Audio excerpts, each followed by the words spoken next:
Bismillahirrahmanirrahim. Today's topic of discussion is guidelines of chapter number 46 and chapter number 47. In short, first working day. तो first working day के अंदर हमने sensory physiology को cover करना है। Sensory physiology के भी हमने 2 चैप्टर्स रखे हैं। अब देखने में तो लग रहा होगा कि 2 चैप्टर्स बहुत बड़े हैं, लेकिन अगर आप इस वीडियो को अच्छे से फॉलो करोगे तो ये 2 चैप्टर इंशाल्लाह ताला बहुत ज़्यादा ईज़ी और तकरीबन 1 या 2 घंटे में ही प्रिपेयर हो जाएंगे। क्योंकि आपने फिजियोलॉजी में जिस किताब को पढ़ना है वो है गाइटन। बाकी जो गैनोन, जेपी, शेरवुड दूसरी किताबें आप उनको स्किप कर दें। तो जो मेन किताब होगी फिजियोलॉजी की वो होगी गाइटन। गाइटन में भी एक मेन गाइटन होती है, गाइटन का एक रिव्यू होता है जिसके अंदर एमसीक्यूज होते हैं और एक पॉकेट गाइडन होती है। तो आपने तीनों किताबों से फिजियोलॉजी को करना है। तो अभी तो हम बात कर रहे हैं मेन या बिग गाइडन की। ठीक हो गया। तो इस चैप्टर का नाम है organisation of nervous system, basic function of synapsis and neurotransmitters. अब जो ये वाला जो जनरल डिज़ाइन ऑफ सीएनएस है, इसमें से सिर्फ एमसीक्यूज के तौर पे आपने देखना है। एक ये जो लाइन आपको मैं हाईलाइट करवा रहा हूँ यही आपने करनी है कि जो इनकमिंग सिग्नल डेंड्राइट के जरिए आते हैं और आउटपुट सिग्नल एक्सॉन के जरिए जाते हैं और साइनेप्स फॉरवर्ड डायरेक्शन की तरफ मूव करते हैं। इसके लिए हमने पीडीएफ नोट्स भी बनाया हुआ है, आप उसको देख लीजिएगा।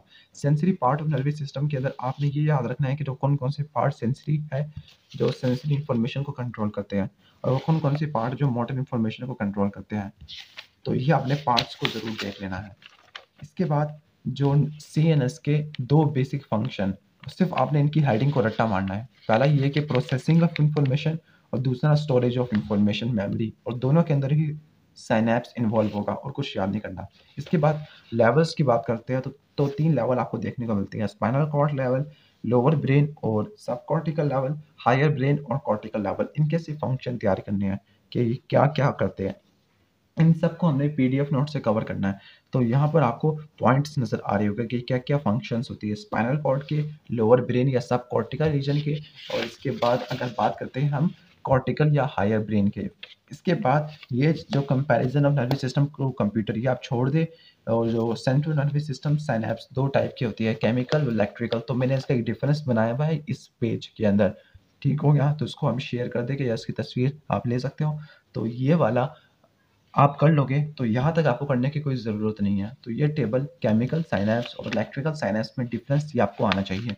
फिर इसके बाद जो आपने करना है वो है मैकेनिज्म वाइब्रेशन एक्शन पोटेंशियल, ये वाला करना है। इसके बाद 2 तरह के चैनल्स होते हैं, एक आइनोट्रोपिक और मेटाबोट्रोपिक। सिर्फ रीड करना है और आपने कॉन्सेप्ट लेना है। बाकी जो मेन डायग्राम है, की डायग्राम, वो ये वाली है। तो आपने इस डायग्राम को ज़रूर करना है कि ट्रांसमीटर रिलीज होने के बाद कैसे फंक्शन करेगा, इसका एक्शन क्या होगा। इसके बाद एक्साइटेटरी और इनहिबिटरी रिसेप्टर कि आपने एक्साइटेशन प्रोड्यूस करनी है तो किस तरह से करेंगे, सोडियम चैनल को ओपन करा के, पोटेशियम चैनल, क्लोराइड चैनल को बंद करवा के। तो एक्साइटेशन और इनहिबिशन कैसे करवाते हैं ये आपने करनी है यहाँ से। इसके बाद जो केमिकल सब्सटेंस होते हैं, न्यूरोट्रांसमीटर्स 2 तरह के होते हैं, स्मॉल मॉलिक्यूल एक्टिंग न्यूरोट्रांसमीटर और जो न्यूरोपेप्टाइड। यहाँ से लेकर यहाँ तक जो आपका बनता है, इसके लिए मैंने एक और फ्लो चार्ट बनाया है टेबल, वो इंशाल्लाह ग्रुप के अंदर शेयर कर देगा। तो आपने उसको तैयार करना है, इसको इस एरिया को छोड़ देना है। ठीक हो गया।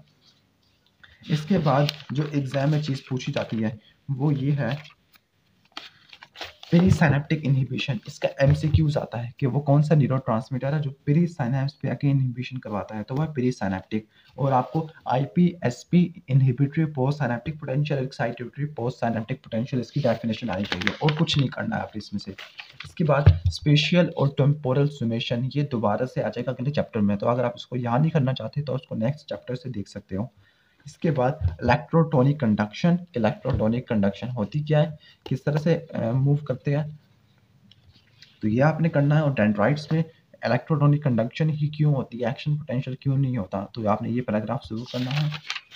इसके बाद इस चैप्टर का कुछ इंपॉर्टेंट टॉपिक्स है, 4 है यहाँ पर, फटीग, एसिडोसिस, एल्किलोसिस, ड्रग्स और साइनेप्टिक डिले। इस चैप्टर ये बहुत इंपॉर्टेंट टॉपिक्स हैं, तो आपने इसको इन 4 टॉपिक्स को अच्छे से करना है। न्यूरोपेप्टाइड्स, तो इस चैप्टर के इंपॉर्टेंट क्वेश्चन क्या किया होंगे, special characteristics of synaptic transmission, इन 4 में से कोई भी आ सकता है। न्यूरोपेप्टाइड और शॉर्ट मॉलिक्यूल एक्टिंग न्यूरोट्रांसमीटर्स, इसमें दूसरा एससीक्यू। तीसरा एससीक्यू ये आता है कि एक्शन ऑफ न्यूरोट्रांसमीटर क्या है। और चौथा साइनैप्स में डिफरेंस क्या होता है। बाकी जो क्वेश्चन है वो माइनर है, तो इम्पोर्टेंट नहीं है। अगर हम बात करते हैं सेंसरी रिसेप्टर्स, तो ये चैप्टर भी काफ़ी ज़्यादा इंपॉर्टेंट है। इस चैप्टर में ये वाला जो टेबल है, इस टेबल को आपने कभी भी स्किप नहीं करना, क्योंकि एग्जाम में यहीं से एमसीक्यूज या एसएक्यू आ सकते हैं। और इसके बाद एक और एसएक्यू जो सेंसरी रिसेप्टर में आता है वह है mechanism of receptor potential. Last year यही एसएक्यू आया था सेंसरी फिजियोलॉजी से, कि जो रिसेप्टर पोटेंशियल कैसे प्रोड्यूस होता है। इसके लिए आपने ये वाली डायग्राम को रट्टा मारना है और इस डायग्राम को रट्टा मारना है। ये दो डायग्राम बहुत ज़्यादा इंपॉर्टेंट है। इसके बाद जो नेक्स्ट इंपॉर्टेंट क्वेश्चन जो बहुत ज़्यादा इंपॉर्टेंट है वो है अडाप्टेशन ऑफ रिसेप्टर टॉनिक और बेसिक। लेकिन इसको करने की कोई ज़रूरत नहीं। इस चैप्टर को अगर आप ये गाइडन के बजाय मेरे नोट्स को फॉलो कर लेंगे तो बहुत अच्छा हो जाएगा। लेकिन कुछ इंपॉर्टेंट टॉपिक्स आपको यहाँ से बता रहा हूँ। जो नर्व फाइबर क्लासिफिकेशन ये आपको अच्छे से मिलेगी बीआरएस के अंदर। तो बीआरएस के अंदर नर्वस सिस्टम फिजियोलॉजी में, न्यूरो फिजियोलॉजी में जो टेबल था नर्व फाइबर की क्लासिफिकेशन, तो आपने इसको वहाँ से करना है, यहाँ से नहीं करना।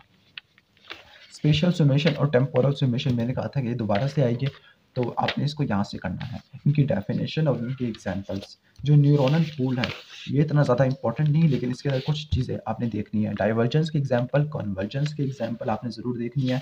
इसके साथ आपने ये देखना है कंटिन्यूस सिग्नल आउटपुट किन दो वजह की वजह से प्रोड्यूस होते हैं, और साइनेप्टिक फटीग है। साइनेप्टिक फटीग और स्टेबलाइजेशन ऑफ सर्किट, ये इंपॉर्टेंट है। तो इस चैप्टर के इंपॉर्टेंट क्वेश्चन की बात करूँ तो सबसे स्टार्टिंग में था रिसेप्टर पोटेंशियल था, जो आपको मैंने बताया था रिसेप्टर पोटेंशियल। इसके बाद जो नेक्स्ट था वो है अडाप्टेशन ऑफ रिसेप्टर, जो नर्व फाइबर की क्लासिफिकेशन है, ये एमसीक्यूज में आती है।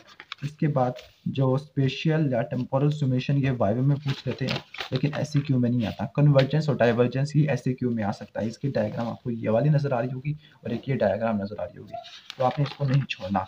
लास्ट में स्टेबलाइजेशन ऑफ सर्किट, लेकिन अभी तक इसका कोई क्वेश्चन नहीं आया। तो ये था फर्स्ट वर्किंग डे। तो फर्स्ट वर्किंग डे के नोट्स हम इंशाल्लाह शेयर कर देंगे। बाकी इंपॉर्टेंट टॉपिक्स आपने यहाँ से देख लिए हैं। जो मेन बुक है फिजियोलॉजी की वो है गाइडन, तो आप इसे गाइडन को ही पढ़ना है, पॉकेट गाइडन को रिवीजन के लिए, और जो मेन गाइडन है उससे कंसेप्ट लेने के लिए। तो अगर ये वीडियो अच्छी लगी हो तो उसको लाइक करना, और चैनल पर नए हो तो सब्सक्राइब कर लेना। Thanks for watching this video. अल्लाह हाफिज़।